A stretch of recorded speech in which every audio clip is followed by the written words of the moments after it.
السلام عليكم ورحمة الله وبركاته. أهلا وسهلا بكم في حلقة جديدة مع أخبار جديدة. بس قبل ما أقول لك أي حاجة صلي على حبيبك سيدنا محمد عليه أفضل الصلاة والسلام. ومش محتاج أفكرك إنك تعمل لايك على الفيديو، ولو ما أنتش متابعنا تابعنا عشان ما يفوتكش كتير. إحنا مستمرين بوجودك معانا. بسم الله الرحمن الرحيم. قلت لك قبل كده إن النادي الأهلي كان بيفاضل بين أكتر من مدير فني، من ضمنهم أورس فيشر وكروش، واكتر من اسم اتقال ان النادي الاهلي بيتفاوض معاه، وان الكفه كان بشكل كبير رست على اورس فيشر، وان الراجل كان بيتدلع على النادي الاهلي زي ما قلت لك، ان هو حط شروط كده هو عايزها، عايز الخمس مساعدين بتوعه واكتر من شرط. وده اللي خلى النادي الاهلي شاف ان هو بيتشرط عليه، وبشكل كبير قوي النادي الاهلي قفل الملف الراجل ده. زي ما قلت لك قبل كده ان اسم المدير الفني البرتغالي برونو لاج كانت ذكر ان النادي الاهلي بيتفاوض معاه، والنهارده اكتر من جريده سواء مصريه او برتغاليه اكدت ان النادي الاهلي بالفعل خلص مع المدير الفني البرتغالي صاحب ال 49 عام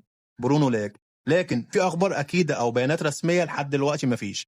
ما تنساش تعمل متابعه، لان لما تنزل الاخبار الاكيده والبيانات الرسميه ان شاء الله هننفرد بيها.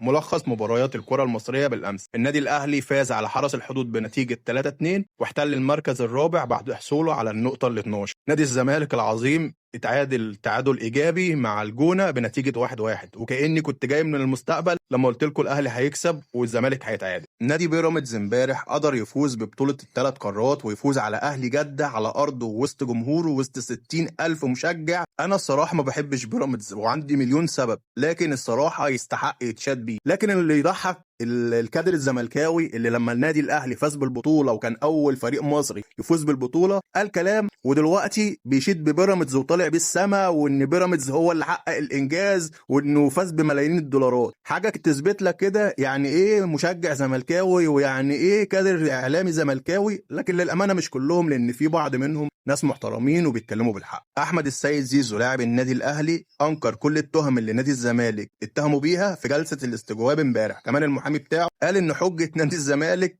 اخبار من السوشيال ميديا. امام عاشور كان في اكتر من صفحه كبيره نزلت اخبار ان رجل الاعمال ممدوح عباس عرض عليه ان هو يرجع نادي الزمالك وعنده استعداد يدفع لحد مليار جنيه، واللي النادي الاهلي يقول عليه ماشي. خبر ما يخصش النادي الاهلي لكن بالامانه اسعدني من جوه قلبي. بيستون مايلي نجم بنادي بيراميدز صديق لي اقنعه انه يعتنق الاسلام، واعتنق الاسلام بالفعل وسمى نفسه محمود. وبعد التتويج ببطولة الثلاث قارات امبارح سافر للسعودية لتأدية مناسك العمرة لأول مرة في حياته، وعايزين كلنا ندعي له إن ربنا يثبته. ما تنساش تعمل لايك على الفيديو، ولو انت مش متابعنا تابعنا عشان ما يفوتكش كتير، وصلي على النبي.